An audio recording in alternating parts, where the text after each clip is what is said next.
Hi viewers, welcome to our channel. ప్రస్తుతం మనతో పాటు దాము బాలాజీ గారు సీనియర్ జర్నలిస్ట్ ఉన్నారు. వారితో ఒకసారి మాట్లాడదాం. సార్ నమస్కారం. నమస్తే. సార్ పాస్టర్ ప్రవీణ్ పగడాల గారి మృతికి సంబంధించి ఒకవైపు ఆ మీడియాలు అండ్ పాస్టర్ క్రిస్టియన్ సంఘాలు అందరూ కూడా ఆందోళన చేయడం ఇవంతా కూడా చూసినా, మరోవైపు ఇన్వెస్టిగేషన్ జరుగుతుంది. అయితే ఆ ఇన్వెస్టిగేషన్ పైన వీళ్ళెవరు కూడా నమ్మకం అయితే పెట్టుకోలేదు, పాస్టర్లు అండ్ క్రిస్టియన్ సంఘాలు. అయితే ఈ నేపథ్యంలో ఇప్పుడు ప్రవీణ్ పగడాల గారి వైఫ్ వచ్చి మాట్లాడారు. సో అంటే ఇన్వెస్టిగేషన్ జరుగుతుంది, దానికి సహకరించండి, ఎటువంటి రాజకీయ కోణాల్లో దీన్ని చూడొద్దు, మీడియాను కూడా దీన్ని హైలైట్ చేయొద్దు అంటూ ఆమె మాట్లాడుతుంది. ఎందుకు ఇటువంటి ఆమె స్టేట్మెంట్ ఇచ్చింది అంటే, ఒకవైపు వాళ్ళ క్రిస్టియన్ సంఘాలే ఫైట్ చేస్తున్నాయి, మరోవైపు ఆమె ఇటువంటి స్టేట్మెంట్ ఇవ్వడం ఇది ఏ విధంగా చూడొచ్చు అంటారు సార్? ఎందుకంటే మామూలుగా ఇప్పుడు నిన్న ఆమె జెస్సికా అనుకుంటా ఆమె పేరు, ఆమె మాట్లాడారు. సో ఆమె అప్పీల్ ఏం చేశారంటే, బేసిక్గా నా హస్బెండ్ గురించి ఇంకా ఆపేసేయండి, ఇష్టం వచ్చిన కథనాలు చేయకండి, నాకు ప్రభుత్వము విచారణ మీద నమ్మకం ఉంది, సో విచారణ కంప్లీట్ అయ్యి పోలీసులు ప్రకటించే వరకు సైలెంట్గా ఉండండి అని ఆమె చెప్పింది. కాకపోతే ఇక్కడ ఏంటంటే, మనం ఆమె పాయింట్ ఆఫ్ నుంచి అర్థం చేసుకోవాల్సింది, తన భర్త మీద రకరకాల వ్యాఖ్యానాలు, కామెంట్లు, హిందూ సంఘాలు వచ్చేసి అతని మీద, హిందూ సంఘాల ప్రతినిధులు కావచ్చు, లేకపోతే విడిగా ఉన్న కొంతమంది పాపులర్ యూట్యూబర్స్, హిందూ దీంట్లో మాట్లాడే వాళ్ళు కావచ్చు, వీళ్ళంతా వచ్చి ఏంటంటే ఇతని పర్సనాలిటీని దెబ్బతీసే విధంగా మాట్లాడుతున్నారు. ఈ యాక్సిడెంటా హత్య అనేది మాత్రమే మాట్లాడాలి. అది వదిలేసి యాక్సిడెంట్ అయితే దానికి కారణాలు ఇతను తాగాడు అనేది చెప్పచ్చు. ఇతను తాగడం కూడా, ఇప్పుడు యాక్సిడెంట్కి రకరకాల కారణాలు ఉంటాయి. తాగిన వాళ్ళే యాక్సిడెంట్ చేస్తారని ఏం లేదు, తాగకపోయినా కూడా యాక్సిడెంట్లు జరగచ్చు, దానికి రకరకాల కారణాలు ఉంటాయి. ఇక్కడ ఇతని దీంట్లో ఫస్ట్ తేలాల్సింది, ఇది యాక్సిడెంటా హత్య. యాక్సిడెంట్ అయితే కారణాలు ఏంటి అనే దగ్గర ఈ వీడియోలంతా పనికొస్తాయి. ఇప్పుడు వీడియోలన్నీ. హత్య అంటే మాత్రం కొత్తగా అతను ఎవరు హత్య చేశారు, హత్య అని చెప్పడానికి ఆధారాలు ఏంటి, ఇవి ఇప్పటి వరకు పెద్దగా ఎస్టాబ్లిష్ కాలేదు. ఇవన్నీ సర్కమ్స్టాన్షియల్ ఎవిడెన్స్లు అంటాం. ఆ ఫోటో ఒకటి తీశారు ఎల్బీ నగర్ సవేరా వైన్స్ దగ్గర అనేది ఒకటి, అది క్లియర్గా కూడా లేదు. దాంట్లో డౌట్ ఏంటంటే, లోపల ఒక వ్యక్తి, ఇతను లోపలికి వెళ్తున్నాడు ప్రవీణ్, ఒక వ్యక్తి బయటకు వచ్చాడు, బయటకు వచ్చి వెనక నుంచి తీశాడని. సరే తీసినాడు, సరే అతను లోపలే ఉన్నాడు కదా, ఆ విజువల్ ఎందుకు బయట రాలేదనేది ఒక పెద్ద మిస్టరీ.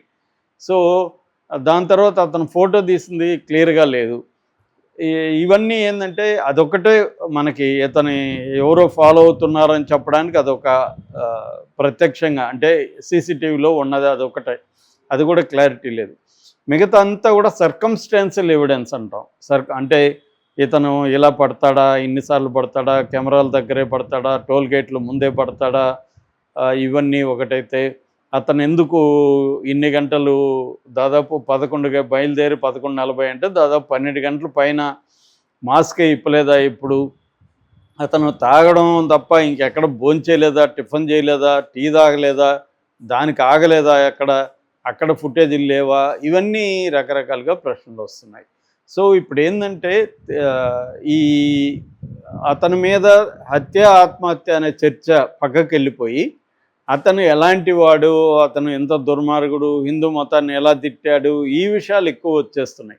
అంటే అతన్ని బ్యాడ్గా పోర్ట్రే చేయడానికి, అతను హిందూ మత ద్వేషిగా పోర్ట్రే చేయడానికి చాలా ఛానల్స్ కావచ్చు, చాలామంది వ్యక్తులు కావచ్చు సీరియస్గా ట్రై చేస్తున్నారు. దీన్ని ఆమె ఆపమని చెప్పింది. ఇది హర్ట్ అయింది ఆమె. ఎందుకంటే ఆమె దృష్టిలో తన భర్త మత సామరస్యానికి పాటుపడ్డాడు. నిజానికి మతం అనే కాన్సెప్ట్కే అతను వ్యతిరేకం. సో మతం వల్ల జరిగే నష్టాల గురించి చెప్పాడు. అట్లాగే అతను ఎప్పుడు కూడా ఏ మతాన్ని గురించి, హిందూ మతాన్ని గురించి ఇంకొకటి నీచంగా మాట్లాడలేదు. డిబేట్సే నిర్వహించాడు. హిందూ మతం వాళ్ళతోనే డైరెక్ట్గా డిబేట్స్ తను ఫాలో అయ్యాడు. వాళ్ళు తనతో మంచి సంబంధాలు ఉన్నారు. చాలామంది ఈ హిందూ మత ప్రచారకులు కూడా ఇతనితో మంచి వ్యక్తిగతంగా ఫ్రెండ్షిప్ చేశారు. ఓన్లీ అభిప్రాయాల పరంగా వ్యతిరేకత, డిఫరెన్స్ తప్ప వ్యక్తిగతంగా అతను ఎవరిని కూడా ఏమీ అనిన్న వ్యక్తి కాదు. ఇప్పుడేమో అతన్ని ఇలాగా చేస్తున్నారు. ఇది చాలాసార్లు జరిగేదే. చనిపోయింది, అది పాత సామెత ఉంది మనకు, కుక్కను చంపేసి పిచ్చి కుక్క అని చెప్పాలని. అలాగా చాలాసార్లు ఇది జరుగుతుంది.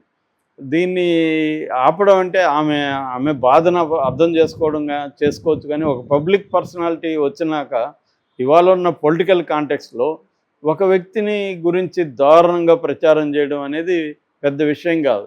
ఏం ఆధారాలు లేకపోయినా క్రియేట్ చేసేయచ్చు, ఏదో ఒకటి చెప్పేయచ్చు, మనకు కావాల్సిన విధంగా కట్ చేసేసేయచ్చు. మనం ఆ వ్యక్తిని ఎలా ప్రొజెక్ట్ చేయాలనుకుంటే అలా ప్రొజెక్ట్ చేయొచ్చు. నీ చేతిలో మీడియా ఉంటే, మీడియా మీద నీకు కంట్రోల్ ఉంటే ఏ వ్యక్తినైనా విలన్ని చేసేయచ్చు, ఏ వ్యక్తినైనా హీరోని చేసేయచ్చు. ఇవాళ పబ్లిక్ పర్సెప్షన్లో చేసేయచ్చు.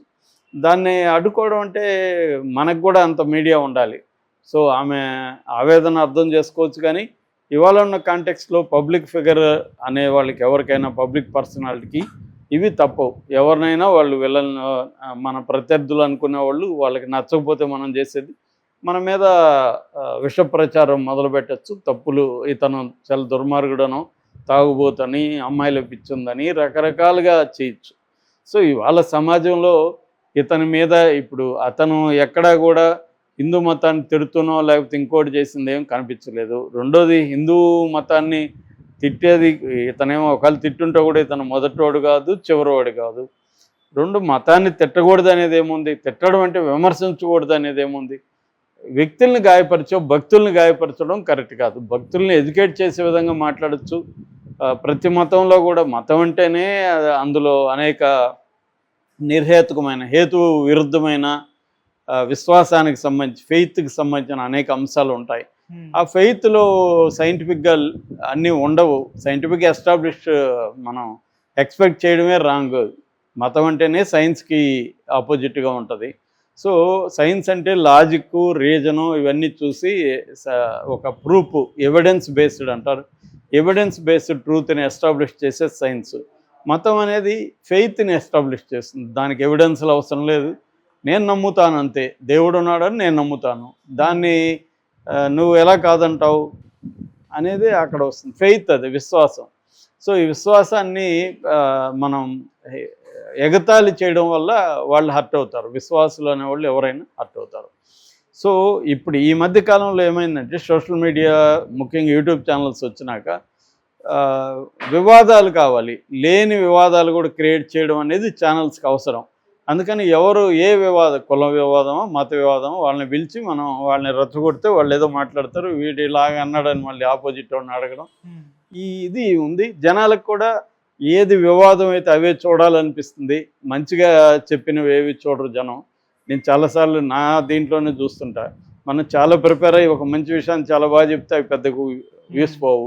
ఏదో వివాదమైన అంశాన్ని మాట్లాడితే వేలు లక్షలు పోతుంటాయి. కాబట్టి ఇప్పుడున్న మోడల్లో పబ్లిక్ ఫిగర్గా ఉండడం అనేది, ఈ రిస్కులన్నీ ఉంటాయని సిద్ధమయ్యే పబ్లిక్ స్పీర్లో ఉండాలి, లేకపోతే ఉండకూడదు. కాబట్టి ఇప్పుడు ఆమె తన భర్తని కోల్పోయింది. కోల్పోవడమే కాకుండా భర్త గురించి ఇంత ఘోరంగా వస్తున్నప్పుడు తప్పదు అది. అందుకని నేను చాలామందికి ఏం సలహాలు ఇస్తాను, మీరు చూడకండి అసలు. మీరు ఎంత అప్పీల్ చేసినా ఎవరు ఇచ్చేయరు. మీరు మీ భర్తకి, ఆమెనే కాదు ఎవరైనా, ఇప్పుడు మనకి నెగిటివ్గా పెట్టే కామెంట్లు మనం చూసే కొద్దీ మనం అనవసరంగా ఎఫెక్ట్ అవుతుంటాం. పెట్టుకుంటూ వదిలేయాలి. సో ఎందుకంటే ఇవాళ అత్యంత ఈజీ పని కామెంట్లు పెట్టడం, నెగిటివ్గా చెప్పడమే. వాళ్ళు మనమేం పాజిటివ్గా చేస్తున్నాం జీవితంలో అని ఎవడు ఇవాళ మాట్లాడు. ఎవరితోనో వ్యక్తులను కలిసినా కూడా ఎలాగైపోయిందంటే నెగిటివిటీ విపరీతంగా ఉంది. గంటలు నెగిటివ్గా మాట్లాడుతుంటారు. ఇతనేం చేశాడు పాజిటివ్గా అని అడిగితే అతని దగ్గర ఏముండదు. ఎందుకంటే వేరే చేసేవాడిని విమర్శించడం అనేది వెరీ వెరీ ఈజీ థింగ్, నువ్వు చేయడం కష్టం. అట్లాగే చేసేవాళ్ళకి అది కాసే చెట్టుగా దెబ్బలు తగిలినట్టుగా చేసే మనిషి ఏదన్నా ఒక పని చేస్తే అతని మీద ఖచ్చితంగా రాళ్ళు పడుతూ ఉంటాయి. సో ఆమె ఆవేదన అర్థమవుతుంది, కానీ ఇది ఎస్కేప్ కాలేము దీని నుంచి. ఇతను కొంతమందికి హీరో అవుతాడు, కొంతమందికి విలన్ అవుతాడు. దాన్ని ఎవరు ఆపలేరు. రెండు కూడా జరుగుతాయి. ఏదేమైనా అతను ఒక పబ్లిసిటీతో వచ్చింది. అతని చుట్టూ ఇప్పటివరకు ఈ మధ్యకాలంలో క్రిస్టియన్ కమ్యూనిటీ కానీ, దళితులు కానీ, ఒక వ్యక్తి మరణం చుట్టూ ఎంతగా ర్యాలీ అయింది నేను చూడలేదు. సో ఆ మేరకు ప్రవీణ్ సక్సెస్ అయ్యాడని చెప్పచ్చు. మిగతా నెగిటివిటీ అనేది ఎప్పుడూ ఉంటుంది, దాన్ని పట్టించుకోవాల్సిన అవసరం లేదు. Okay sir, thank you so much.